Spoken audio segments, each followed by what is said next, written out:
이 날을 맞이하면서 많은 생각이 요구됩니다. 오늘 주의 말씀은 마땅히 행할 길을 아이에게 가르치라. 그리하면 늙어서도 그 길을 떠나지 아니할 것이다. 이런 말씀을 갖고 주의 음성을 함께 나누겠습니다. 말씀을 증언합니다. 올해 주에 되면 아이들은 참으로 즐겁습니다. 1년에 자신의 날들이 왔기 때문에 많은 관심 받고 때로 선물도 받기 때문에 마음이 즐거울지 모르겠지만 어린이주를 맞이하면 아이와 다르게 부모의 마음속에는 무거운 마음이 없지 않습니다. 그 까닭인즉 내가 아이를 잘 키우고 있는지, 내가 바르게 양육하고 있는지 이런 질문이 스스로에게 나올 수밖에 없다는 것입니다. 여러분들, 이 땅을 살 때 부모라는 직분보다 힘들고 어려운 게 어디 있겠습니까? 이 땅의 모든 일 가운데서 부모라는 신분과 이 자격은 굉장히 힘겹고 또 어찌 보면 많은 수고에도 결실이 적게 맺힐 것이기 때문에 낙심할 때가 참 많다고 생각을 합니다. 아마 살아보면 이 땅에서 많은 노동이 있겠지만 자식을 키우는 노동만큼 힘겹고 탈진될 만큼 어려운 것이 없다고 생각을 합니다. 이 말은 무슨 말이냐면 자식을 바르게 양육하는 것이 쉽지 않다는 것을 우리에게 교훈하고 있다는 거지요. 우리가 구약을 바라보시면 위대한 종들도 자녀교육에 많은 어려움을 겪었습니다. 우리가 아는 대제사장 아론 바라보시기 바라겠습니까? 그의 두 아들이 나답과 아비후입니다. 제사장 가문의 아들 두 사람이 어느 날 다른 물로 하나님께 제사합니다. 수없이 받은 영적 교육인데 이걸 망각을 하고 다른 물로 제사할 때 하나님께서 그 목숨을 거둬갔습니다. 여러분들, 한 국가의 영을 대표하는 아론이 자녀의 교육에 소홀히 했다는 걸 볼 때마다 자녀 교육 어려움을 우리가 공감할 수밖에 없다, 그런 말입니다. 이뿐이 아니지요. 사울 당시에 엘리 제사장도 마찬가지입니다. 두 아들이 홈리와 비나스입니다. 그런데 제사장 직분을 감당한 이 두 아들이 어떤 삶을 살아왔습니까? 이 두 아들이 하나님께 바친 제물을 먼저 맛을 봅니다. 그리고 하나님을 섬기는 성막의 여종과 불의한 관계를 맺고 삽니다. 그리고 아버지가 몇 개 훈계해도 이걸 듣지 않습니다. 결국 하나님께서 분노하셨고 이 두 아들이 전쟁을 맞닿아서 천사하는 불행을 겪게 되었다는 것입니다. 이것만이 아닐 것입니다. 위대한 예언자였던 사무엘도 두 아들이 요엘과 아비야입니다. 요엘과 아비야가 아버지 사무엘이 은퇴할 경우에 당연히 사사의 직분을 이어받는 게 마땅한데 백성들이 두 아들의 사사의 임직을 반대합니다. 이유를 물어보니까 이리 말하는 거지요. 사무엘이여, 우리가 당신은 존경하지만은 당신 두 아들 요엘, 아비야는 당신과 같지 않습니다. 당신과 같지 않다는 말은 무슨 말이에요? 정말 주님을 사모했고 하나님께 열정을 다했던 이런 예언자였던 사무엘의 품성을 이 아들에게서 볼 수 없다, 그런 말입니다. 결국 사무엘은 하나님께 기도했고 대신 사울의 왕을 세워서 그 땅을 통치하게 만든 것이 아니겠습니까? 여러분, 이걸 바라보세요.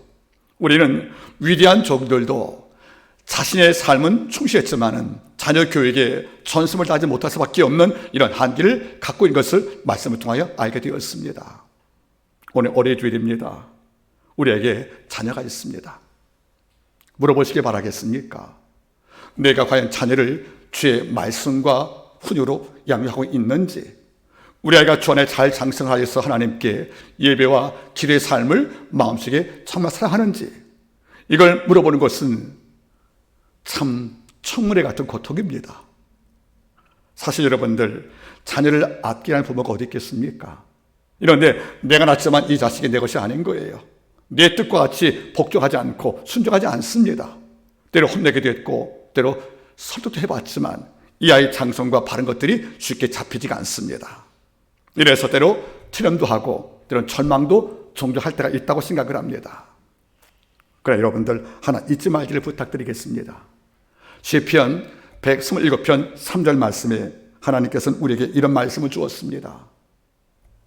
자식은 여호와의 기업이요 태 열매는 하나님의 상급이라고 말씀하십니다. 바꿔 말하면 자식은 아버지께서 주신 내 기업이라는 거예요. 이런 기업이란 말이 무슨 말입니까? 내 삶을 이어갈, 내 미래를 보장시킬 이른바 산업이란 뜻이에요. 즉 자녀가 잘 되어지면 부모의 기업이 일평생 또는 그 이대까지 연장될 것이고 풍요롭다, 그런 말이거든요. 그리고 자녀는 태열매는 뭡니까? 하나님의 상급이라고 말합니다. 즉 자녀가 바르게 커지고 바르게 성장을 하면 이것만큼 부모에게 즐거움이 없는 거예요. 여러분 돌아보세요. 부모가 다른 건 다 이루어도 내 자녀가 불행하면 행복할 수 없다는 겁니다. 여러분 제가 가끔 언급을 하지요. 부모의 행복은 자녀의 행복만큼 행복하다고요. 부모의 행복은 자녀의 행복만큼 행복한 말이에요. 내가 권력을 누리고 많은 걸 누리고 할지라도 내 자녀가 어려움당하면 부모는 잠 못 잡니다. 부모의 웃고 웃음은 자녀에 따라서 감정이 바뀌는 것이 아니겠습니까? 내가 아무리 권고해도 자식이 소식이 들려옵니다. 엄마 하나 승진했어. 아버님 제가 이런 목적을 성취했습니다. 이러면 고통을 당하는 병중이 있어도 내 부모가 웃고 있다, 그런 말이에요. 바꿔 말하면 어릴 때 태 속에서 탯줄을 연결된 자식과 부모의 관계는 태를 끊고 있다가 나와도 끊기지 않고 있다는 거예요. 저도 두 아이를 키우는 부모입니다. 두 아이의 표정이 밝으면 괜히 마음이 맑아져요. 이 아이 표정이 어두우면 묻지는 않습니다. 하나님께 엎드려 봅니다. 무엇이 우리 아이의 얼굴의 아름다움과 평안을 빼앗아갔을까? 여기에 몰입되면 순간 마음속에 슬픔이 있다는 거예요. 이만큼 자녀는 부모에게 태열매일 것이고요, 상급일 것이고 귀한 말이 우리에게 낯설지가 않다, 그런 말입니다. 올해는 어린이집이 되었습니다. 이제 우리는 청문회 앞에 섰습니다. 나는 주가 맡기신 기업이요 태열매인 상급인 이 자녀를 우리가 어떻게 양육을 했는지 이제는 묻고 제게 답을 줄 이유가 있다고 생각을 합니다. 하지만 무거운 마음을 갖지 않기를 바라겠습니다. 자녀 교육은 누구나 쉽지 않다는 겁니다. 만약에 이런 생각을 해봤답니다. 우리가 높은 직급도 시험을 통해서 자격증을 받아야만 그 직분을 감당하는 것처럼 부모도 자격시험을 보고 주었으면 우리 가운데 몇 명이 부모 될 수 있겠습니까? 저도 되게 어렵다 생각을 합니다. 다행히 하나님께서는 우리에게 은혜를 주었습니다. 오늘 우리가 어린이 주일을 맞이해서 부모의 역할에 대한 말씀을 함께 나누기를 소망합니다. 옛날 어른들은 이런 말씀을 남겨주었답니다. 행복한 가정은 세 가지 조건이 있다는 것이에요. 첫째는 뭐죠, 여러분들? 일하는 소리가 들리는 가정. 둘째는 책 읽는 소리가 들리는 가정. 세 번째가 아이의 웃는 소리가 들리는 가정이라는 거예요. 행복 조건에서 여러분들 아이의 웃음소리, 엄마가 좋고 아빠가 좋고 내 가정이 좋아서 마음껏 웃는 이런 아이의 웃음소리가 들려지면 이 가정은 분명히 행복하다고 말씀을 합니다. 저는 공감합니다. 여러분, 일할 만한 소리가 있다, 부모들이 일거리가 있고 직장이 단단해서 돈을 많이 번다, 이것도 맞습니다.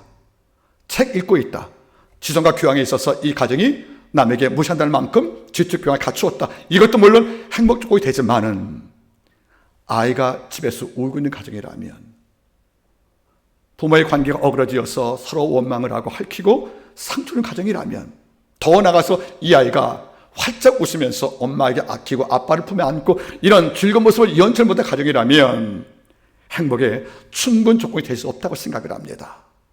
이런 까닭에 오늘은 우리와 이 자녀 관계를 돌아보시면서 저를 비롯하여 모든 성도분들께서 하나님께 묻고 답한 시간 되기를 간절히 바랍니다. 먼저 하나님 말씀 우리에게 언급해 주었습니다. 마땅히 행할 길을 아이에게 가르치라. 그러면 그 결과 이 아이가 늙어도 그 길을 떠나지 않을 것이다. 이 말을 의역해 보겠습니다. 너희는 마땅히 사람의 살 도리를 아이에게 가르치라. 그러면 이 구육이 그 아이가 장성해도 그 길을 걷고 있다, 이런 말이거든요. 여기서 성경 말씀은 우리에게 가시한 말을 강조합니다. 가시한 말은 무슨 말이겠습니까? 중요한 단어예요. 여러분들 히브리 원문을 보시면은 가시한 말 뜻이 아나크입니다. 이 아나크란 말이 굉장히 독특한 단어예요. 이런 구약을 바라볼 때 한 인물이 있지요. 300년과 하나님과 동행을 했대요. 누굽니까? 에녹입니다. 이 에녹이란 말이 아나크의 어원이에요. 즉 아나크란 말과 에녹은 같은 단어입니다. 그럼 에녹 뜻이 뭔지 아십니까, 여러분들? 의미가 두 가지예요. 하나는 하나님께 나를 드리다. 봉헌. 두 번째가 무서워요, 여러분들. 에녹의 때 두 번째 뭔지 아십니까? 선생이라는 뜻이에요, 선생. 이런 선생은 뭐 하는 것입니까? 가르치는 걸 말하는 겁니다. 그런데 이 아나크란 말의 어원이 에녹이니까 이 말을 한번 연결시켜 보겠습니까? 너희는 마땅히 아이를 선생처럼 가르치라, 그런 말이에요. 누구처럼? 선생처럼. 여러분, 선생을 원칙에 쓰는 거예요. 이 아이를 아끼지만 이 아이의 잘못과 옳지 못한 것을 분명히 여러분들 지적을 합니다. 여러분들, 이 말씀은 이런 것이에요.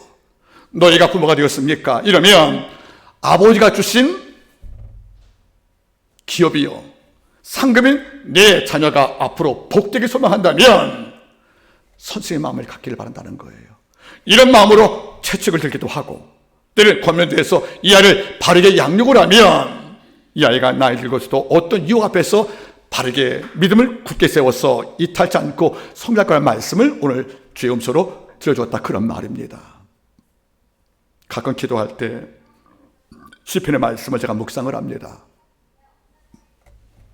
여호와여, 나의 행보를 주의 말씀에 굳게 세우시고 아무 죄악이 나를 주장하지 못하게 하옵소서. 조건이 있는 거예요. 어떤 죄악이 나를 흔들지 못하게 만들려면 조건이 있습니다. 내 행복 발걸음을 주의 말씀에 굳게 세우는 겁니다. 이런데 아이는 이게 안 되잖아요. 우리 자녀의 발걸음을 말씀에 굳게 세우는 것은 부모의 역할이라, 그런 말입니다. 이게 무너지면 매를 쳐도 혼을 내어도 바뀔 수가 없다, 그런 말이거든요. 여러분 잘 보겠습니까? 아이에게 말씀을 같이 한 말을 주었다는 거죠. 우리 신명기 6장을 보시면 쉐마 교육이 나옵니다. 쉐마라는 말 뜻은 듣거라, 이런 말이거든요. 신명기 6장 3절 말씀 볼 때 모세를 통해서 하나님께서 말씀했습니다. 이스라엘 백성은 들어라. 듣단 말이 뭐죠? 쉐마. 예언자 이름은 사무엘도 쉐마에서 온 거예요. 여호와께서 날 들었단 말이니까. 그러면 이스라엘 공동체에게 어떤 말씀이 왔습니까? 들을 게 있다는 거죠. 뭘 듣습니까? 하나님은 한 분이시다. 야훼의 아들. 하나님은 한 분이시다. 그를 정말로 사랑해라. 그다음 말이 뭐지 않습니까? 오늘날 내가 네게 명하는 이 말씀을 내 마음에 새기고 이 말씀을 네 자녀에게 부지런히 가르치란 말이에요. 부모는 하나님의 말씀을 마음에 새기는 거예요. 그리고 새긴 말씀을 혼자 간직하지 않고 이 말씀을 내 자녀에게 어떻게 부지런히 가르치는 말씀을 남겨주었다는 겁니다. 부모의 직분은 선생입니다. 물론 우리가 친구일 수 있습니다. 함께 어울리고 우리 아이 아픔을 보듬고하는 친구일 수 있겠지만 근본은 뭐죠? 부지런히 내 자녀에게 어떻게 합니까? 가르치라 아나크, 에녹, 즉 선생이 되어서 이 아이를 키우라는 것이 바로 하나님의 말씀의 의미라는 겁니다. 성경 말아보면 이 길을 걸어간 자가 있습니다. 모세 어머니 요게벳. 바로왕의 당시에 이스라엘 백성의 장성을 두려워했던 바로왕은 어린아이를 출산시킬 경우에 남자를 모두 살해하라고 명령을 내린 거예요. 이때 여러분들 산파의 도움으로 모세가 생존 가능했지만은 생존 가능한 모세를 키웠던 요게벳이 3개월간 젖을 물렸습니다.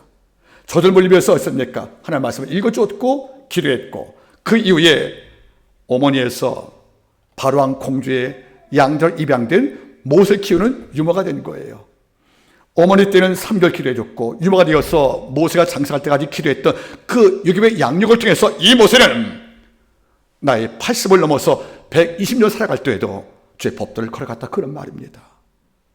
요게벳은 단순히 모세만 악된 게 아니에요. 가르쳤다는 것입니다. 이 아이가 일탈되어서 애굽 문화에 도가 안 되도록, 이 아이가 에기프트 왕자가 되어서 권력에 물들지 않도록 권력의 중심에 있어도 하나님의 말씀을 놓지 않게 만드는 이 역할을 누가 했냐면 요게벳 어머니가 감당했다는 겁니다. 또 우리는 한나를 볼 수가 있습니다. 성녀도 한나가 자식을 낳았어. 기도 가운데 눈물로 기도했고 하나님이 들으셨고 그래서 이름도 야훼가 되었다, 사무엘이 됐던 것이 아니겠습니까? 이 아이를 키울 때 한나는 결정을 내립니다. 젖을 때니까, 즉 3살 되니까 이 아이를 엘리가 있는 실로 성소에 옮겨주고 여기서 뭘 입혔습니까? 제사장 의복은 에봇을 입혔다는 거예요. 어린아이에게 뭘 입혔습니까? 색동옷이 아니고 에봇입니다. 이건 제사장의 의복 아니겠습니까? 어린아이 마음속에 뭘 심어줬냐면 너는 아버지 앞에 예배하는 제사장의 삶을 살거라. 주께 기도하고 불쌍한 백성을 치유할 이런 영적인 리더가 되기 위해서 하나는 그의 옷을 입히면서 수없이 기도 안 했겠습니까? 이걸 듣고 장성한 사무엘은 다윗과 사울 두 왕을 세웠고 라마의 신학교를 세웠고 말씀을 가르치는 교수가 되었고 그리고 전쟁 때 백성을 끄는 장수가 되어서 민족을 세웠던 이 쪽으로 쓰임받았다. 그런 말이거든요. 어떤 아이는 혼자 크지 않습니다. 어머니 기도만큼 그의 양면만큼 아이가 장성한다. 그런 말이거든요. 이것만이 아닐 거예요. 시작을 바라볼 때 디모데가 있습니다. 할머니가 로이스고 어머니가 유니게입니다. 이런데 디모데 후서 3장 15절 말씀에 이렇게 말씀이 언급되어 있습니다. 디모데야, 내가 어릴 때부터 성경을 알았나니. 네가 어릴 때부터 성경을 알았나니. 어린아이가 성경 어떻게 압니까, 여러분들? 부모가 아나크 가르쳐 주었다는 겁니다. 이러니까 아버지가 그리스인 이방인이었지만은 유대인이었던 바로 유니게는 내 아이가 헬라화 될까봐 세상 문화를 접하여 마음속에 이탈될까봐 하나님의 말씀으로 행복을 굳게 잡아줄 때 그 방법 뭐지요? 내가 어릴 때부터 성경을 알았나니. 성경을 배웠다는 거 아니겠습니까? 여러분 잊지 마세요. 부모는 가르쳐야 합니다. 그게 힘든 노동이지만 왜 가르쳐 안 될 것입니까? 그것이 이 땅의 엄청난 유혹과 미혹에서 내 아이를 지키는 유일한 보호막이라 그런 말입니다. 마가복음 9장을 좀 바라보세요. 한 아버지가 아이를 데리고 왔는데 이 아이가 어디 넘어집니까? 불에 넘어지고 물에 넘어진대요. 이게 간질병이 말하는 겁니다. 여러분들 아이가 물 좋아하지 않습니까? 수영 같은 거 가까이 가는 것을 이걸 못 가는 거예요. 넘어지면 익사하니까 설사 가도 아버지가 물 곁에 같이 들어가야 됩니다. 만일 대비해서 겨울에 아이들이 여러분 불가인자 여러분들 생선 구워 먹기도 하고 우리 떡도 구워 먹습니다. 이런데 이 아이는 불가가 위험신호인 거예요. 넘어지 화상으로 사망하니까. 그러니까 이 아버지는 불가나 물가나 이 아이한테 위험투성이 아니겠습니까? 이러니까 마음이 힘든 거예요, 여러분들. 이 아이를 데리고 주를 찾아왔습니다. 먼저 제자가 고치 못했기 때문에 마음에 상처를 받았지요. 이에 주가 오셔서 그를 고쳐줍니다. 이 사건에서 뭘 보냐면 물과 불에 넘어져서 위험한 이 아이의 상태가 그때뿐이겠냐는 거예요. 즉 우리 아이들도 물과 불에 넘어질 위험이 너무도 많다는 거 아니겠습니까? 돌아보세요, 여러분들. 잘못된 음란 문화가 우리 아이의 손에 있는 휴대폰 안에 저장이 되어 있다는 겁니다. 우리 아이가 인터넷에 갇힌 죄수가 되어서 게임에 전 시간 낭비하고 학업을 소홀히 한다면 이것도 물과 불에 넘어질 아이와 다를 게 없지 않겠습니까? 어른도 감당하기 어려운 유혹들이 많은 게 이 땅인데 아직까지 도를 배우지 못한 이 아이들이 노출된 이 땅의 부정한 문화에 넘어지고 갇히고 쓰러지는 이런 일을 알고 있기 때문에 우리 부모는 이걸 다 방어할 수가 없단 말이에요. 이런 가닥에 부모가 가르쳐야 됩니다.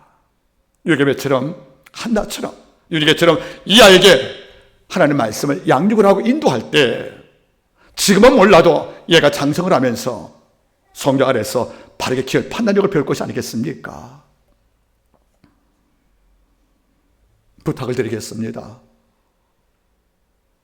부모의 기도의 반은 내 자녀가 되어야 됩니다.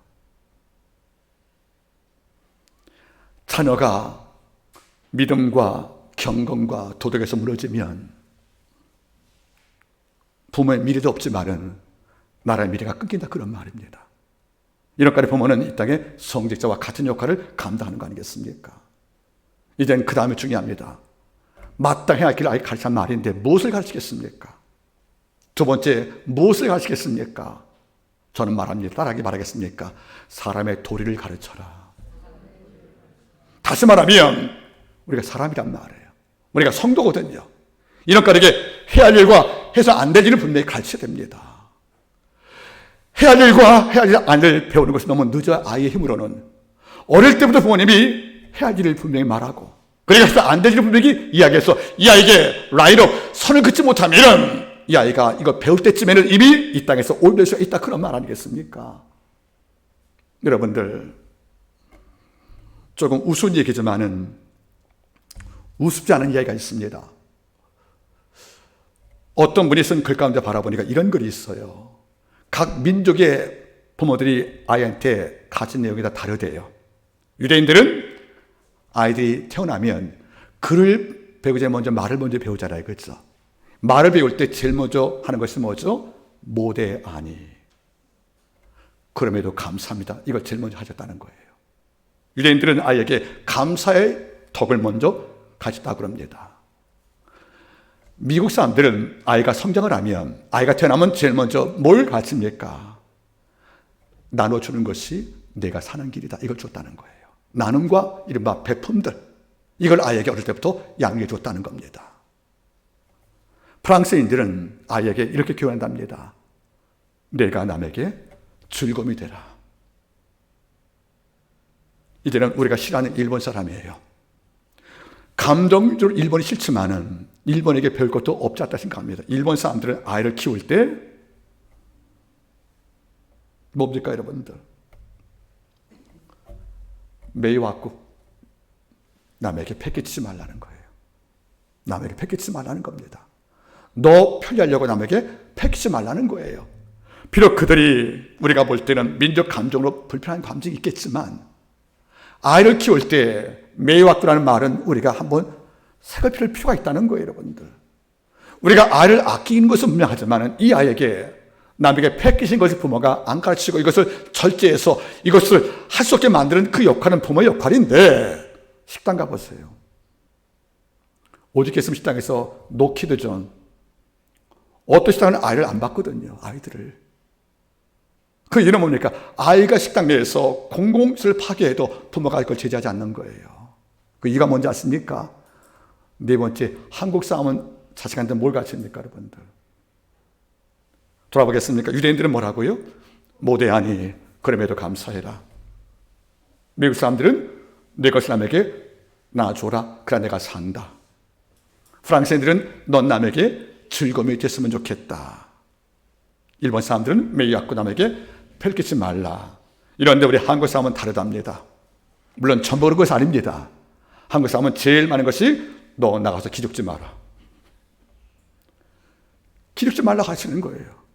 그러니까 누가 식당 내에 떠들어 손 내밀면 부모가 왜 애 기죽이냐고 반발하고 싸운단 말이에요. 식당에서 아이가 신발 신고 돌아다니어도 주인이 말씀하면 이걸 영상에 올려요. 나쁜 기업주라고.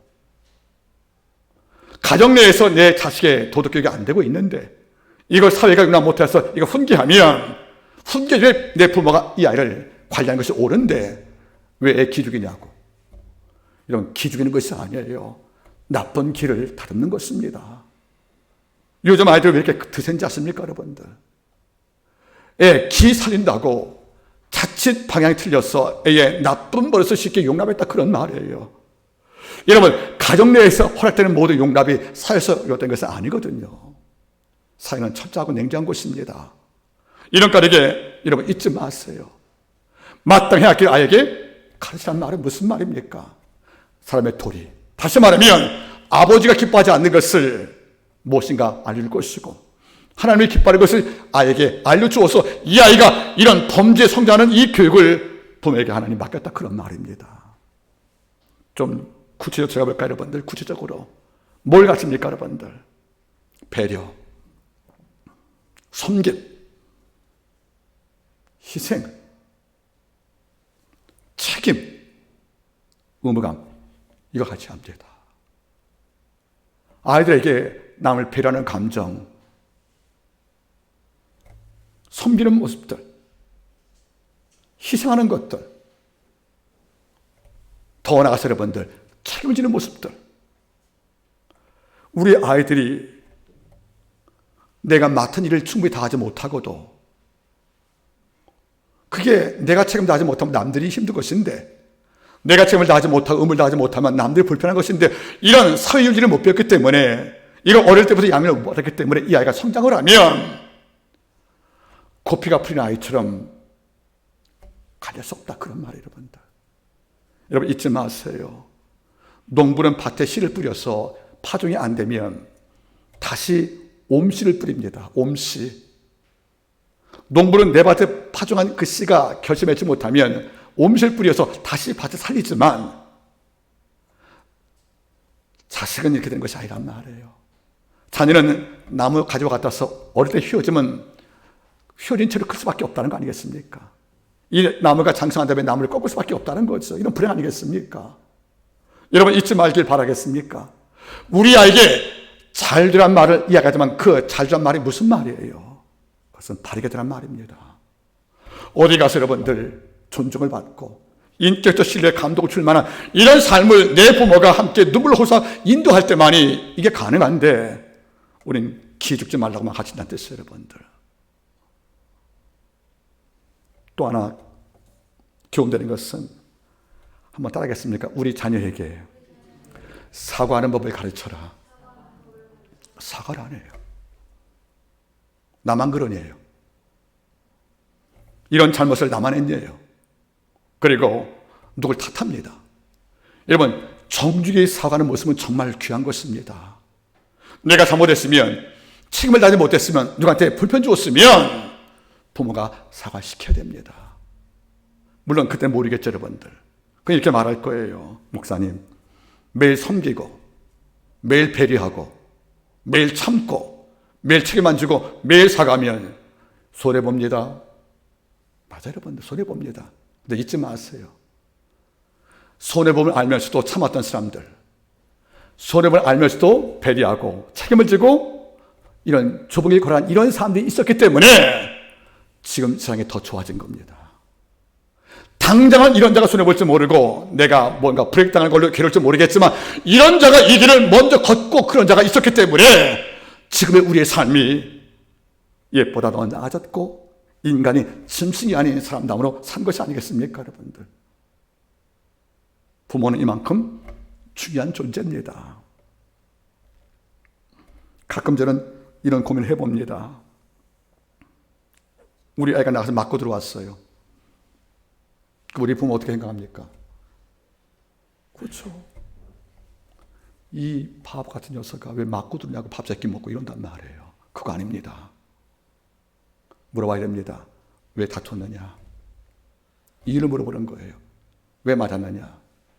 그 이유가 내 아이가 잘못했으면 그들은 맞은 아이를 혼낼 것이 아니고 사과시켜 보내야 되는 겁니다. 부모가 데려서 같이 가서.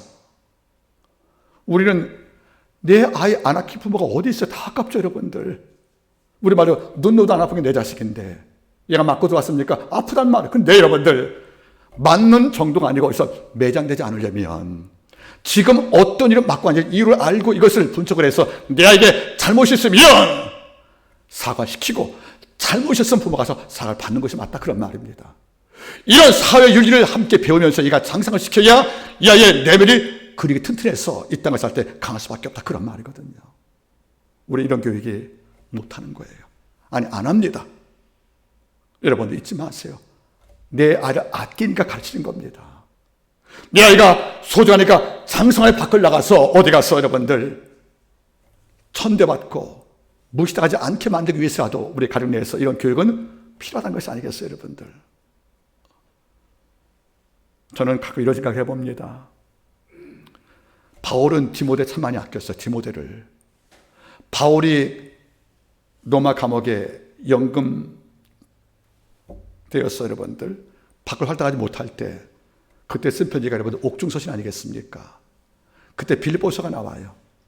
그런데 빌립보 교회가 문제가 생겼는데 바울이 그 교회를 갈 수가 없어요. 묶여 있으니까. 맨발이었으니까.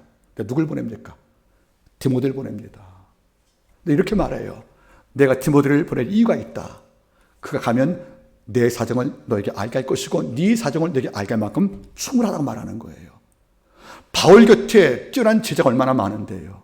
이런데 한 교회의 문제를 해결할 수 있는 이런 대리인의 자격을 누구에게 주었냐면 디모데에게 주었다는 겁니다. 그럼 몸도 약했어요.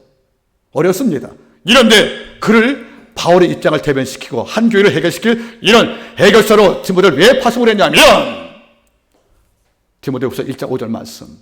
네 속에 거짓이 없는 믿음이 있으면 안 된다는 거예요, 여러분.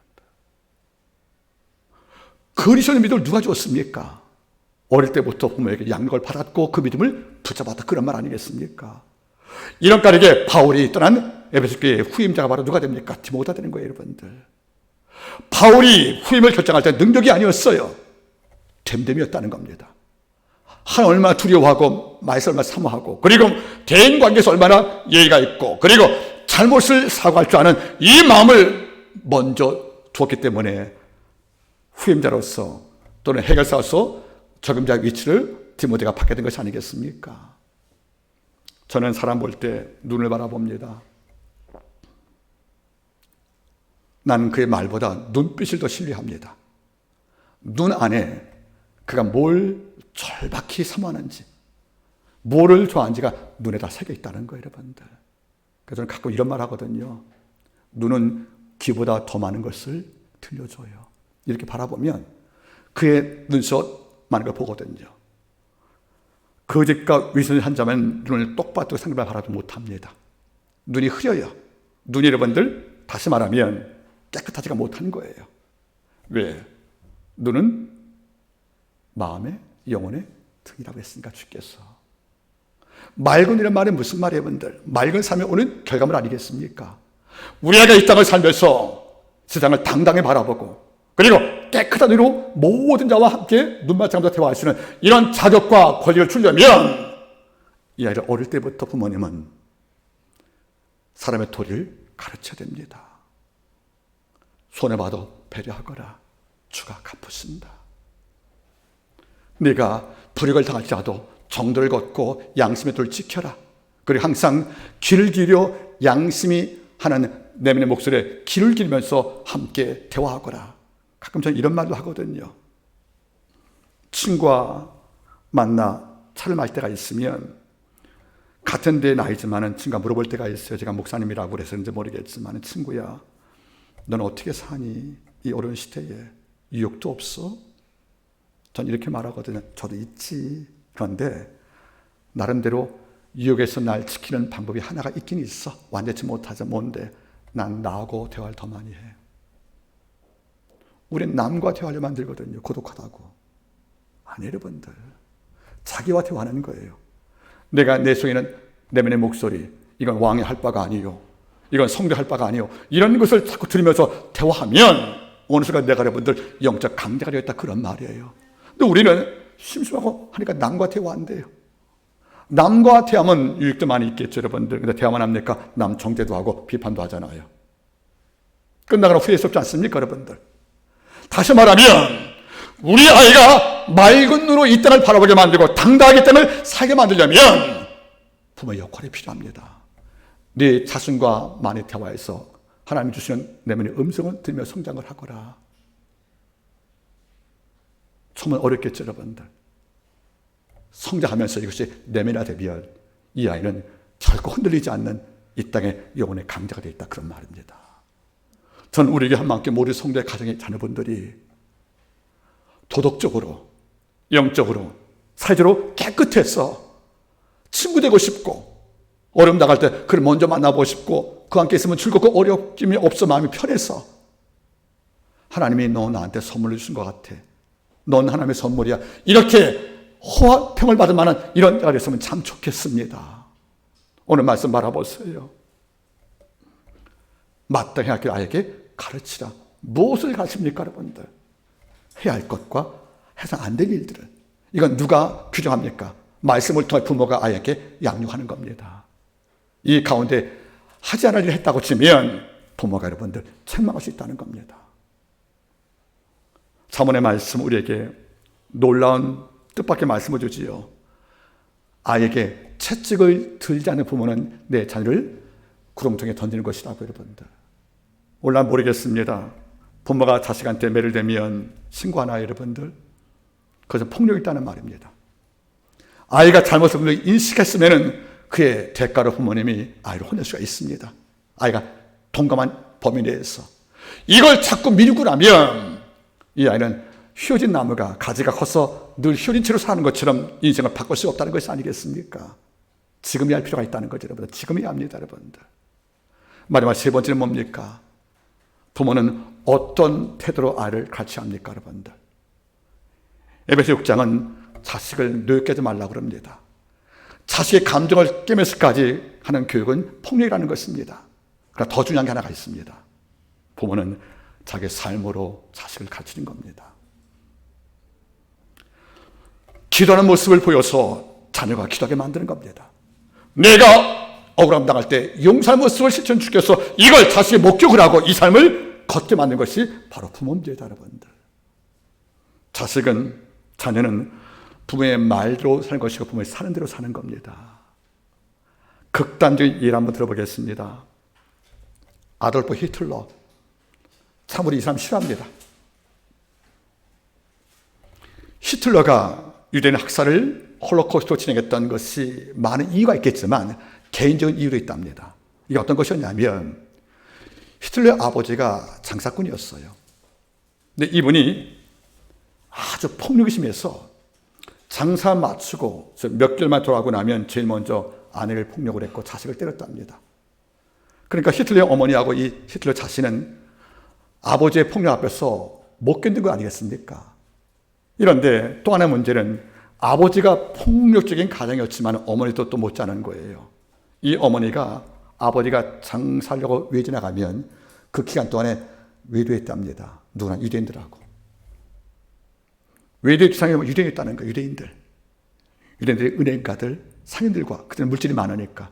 그래서 히틀러 어머니가 불륜도 나빴지만 특별히 유대인의 돈 많은 거부하고 올리면서 사치를 거 아니겠습니까? 순간 히틀러는 뭘 느끼냐면 내 어머니를 타락시킨 유대인을 미웠다는 거죠. 이후에 권력을 잡은 다음에 유대인 학살로 그 감정이 이어집니다. 물론 이것은 극단적인 예수가 있다고 생각합니다. 이런데 하나의 원칙은 있습니다. 부모는 자녀와 같은 모습으로 성장시키려면 자식은 부모와 같은 모습을 닮아간다는 겁니다. 여러분 잊지 마십시오. 자식을 바르게 성장시킨 부모의 과정을 잘 보시면은 자식이 그 길을 따라갔을 때 주어지는 놀라운 열매를 볼 수가 있다는 거 아니겠습니까? 이런 바꿔 말합니다. 잘못된 부모가 그 길을 바꾸지 않으면 내 자식을 그 길을 걷게 만든 것과 다름없다 그런 말이에요. 참 저는 놀랍습니다. 출애굽 명령을 받은 모세가 애굽 땅을 향해 가는데 아버지가 모세를 죽이려고 했어요. 이스라엘 민족 해방시키는 지도자라고 세우신 모세를 죽이면 안 되잖아요. 근데 하나님이 모세를 죽이려 했거든요. 그 이유가 그 다음 말씀에 나와요. 네가 네 아에게 할례를 안 주었다고. 즉 시보라를 만난 자식의 두 명 아니겠습니까? 게르손과 엘리에셀. 이 두 아이한테 뭘 안 준 거예요? 할례를 안 줬다는 거 아니겠습니까, 여러분들? 할례는 뭡니까? 무언세기는 언약이란 말이에요. 하나님 백성의 징표 아니겠습니까? 이걸 주지 않고 내 백성을 구원시킨다. 이 말이 하나님 볼 때는 이게 섭리가 이해가 안 되는 거예요, 여러분들. 이래서 그를 죽이려고 했다는 거 아니겠습니까? 이걸 알고 시보라가 돌칼로 두 아이에게 할례를 주었습니다. 그래서 남편은 뭐죠? 너는 피남편이라고. 피로써 다시 산 남편이라고 고백한단 말이에요, 여러분들. 모세를 아낀 여호와께서 왜 모세의 목숨을 걸려게 했습니까? 네가 자식 앞에 할례를 주는 영적 갱생, 새로운 삶, 주의 백성들은 이런 영적 가슴을 주지 않았기 때문에 그 책임을 아버지가 부모한테 물었다는 것이 아니겠습니까? 여러분들, 부모란 직위는 이렇게 힘든 겁니다, 여러분들. 누구나 자식 교육을 잘 시켰단 말로 자랑하기 많고 어려운 것이 자녀 교육이 아니겠습니까? 이런 까닭에 우리는 하나님께 도움을 구할 필요가 있다는 겁니다. 하나님, 제가 자식을 바르게 키울 힘이 없습니다. 제 말을 듣지 않습니다. 주님, 제 능력 밖에 힘들. 이런 것이 아버지요, 제가 어떻게 하겠습니까? 하나님께 도움을 구하길 바랍니다. 하나님은 자녀 위에 흘린 눈물을 보석으로 보십니다. 그리고 자녀의 앞길에 미래를 위해서 눈물로 호소하는 이 어머니와 아버지의 그 눈물을 아버지 한 번도 외면한 적이 없다 그런 말입니다. 아내가 남편을 기도로 돕는 것처럼 부모가 자식을 무릎으로 도울 때 우리 자녀가 주 안에 거할 수가 있다 그런 말입니다. 우리 처음으로 돌아갑니다. 어버이주일 되면 이제 자식이 이제 부모에 대한 의무가 있겠지만은 어린이주일 되면 저도 마음이 무겁습니다. 이게 천문인 거예요. 내가 죄종으로서 두 아이를 잘 키우고 있는 것인가? 이 두 아이가 어머니 아버지가 이 땅을 떠나 천국을 가면 부모의 도움 없이도 스스로 교회를 나와서 예배할 수 있겠는가? 이런 질문이 올 수밖에 없다는 거지요. 이러니까 어린이주일은 아이만의 주일이 아닌 거예요. 부모가 자식을 키우는 양육에 대한 모든 것을 점검하는 나만의 청문회가 아니겠습니까? 이런데 잘 키웠단 말을 쉽게 하기 어렵다는 겁니다. 그만큼 어려운 것이 바로 자녀 목회 아니겠습니까? 이런 까닭에 한번 상기하길 바라겠습니까? 아버지요, 제가 미약하지만은 내 자녀가 마땅한 길을 걸 수 있도록 양갈 지혜를 제게 갖게 도와주옵소서. 그리고 이 아이에게 성령 감동을 주어서 부모의 말 속에 담긴 하나님의 음성을 경청할 만한 주님 소원을 주시기를 원합니다. 우리 아이가 세상의 음성보다 인터넷에 있는 모든 정보에 갇히지 말고 수감되지 말고 하나님의 말씀에 묶여서 이 땅을 살면서 이 땅 이웃과 미혹을 당당히 맞서 살아갈 수 있는 영적 강성을 하나님 아버지요, 제 기도 가운데 이루어주시길 소망합니다. 이럴 때 우리 아이는 밖을 나가서 존중을 받을 것입니다. 밖을 나가서 여러분들 너를 닮고 싶어하는 종들이 많지 않겠습니까? 말씀을 제가 맺기를 원합니다.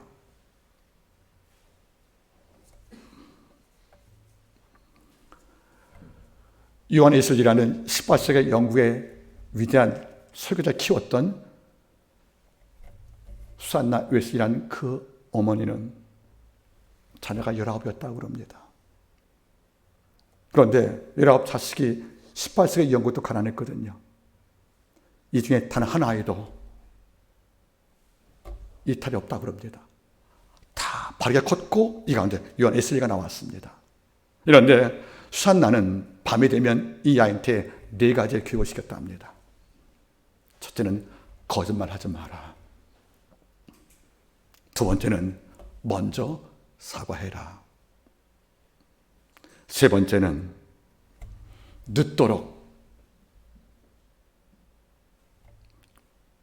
덜 필요한 일에 시간 쓰지 마라. 말하면 네 번째가 중요합니다.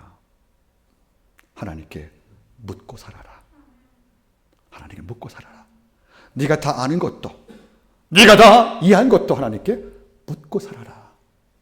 여러분, 전 네 번째 주목합니다. 우리 아이가 기도하는 습관을 배우게 하시고 우리 아이가 골방에 가는 것을 너무 기뻐하는 그 삶을 만들려면 부모가 아이 손잡고 골방을 함께 들어가는 겁니다. 손잡고 하나님께 나오는 겁니다. 이런 이유가 우리 아이의 미래를 만드는 부모의 소중한 선물이 되는 것입니다. 오늘 어린이주일을 맞이해서 열심히 노력을 하고 자녀를 키웠지만은 뜻대로 안 되는 아픔이 있는 부모도 우리 가운데 없지 않을 것입니다. 실망하지 마십시오. 다시 기도하면 되는 겁니다. 다시 말하면 지금도 늦지 않았습니다. 부모가 먼저 자식에서 포기하면 자식의 희망이 없다는 거지요. 자식이 전부를 내려와도 부모는 끝까지 내 자식의 미래 소망을 하나님께 맡기고 부모는 끝까지 그 소망을 붙잡아야 됩니다. 하나님의 도우심이 우리 부모님께 함께 있기를 바라겠습니다. 기도하겠습니다.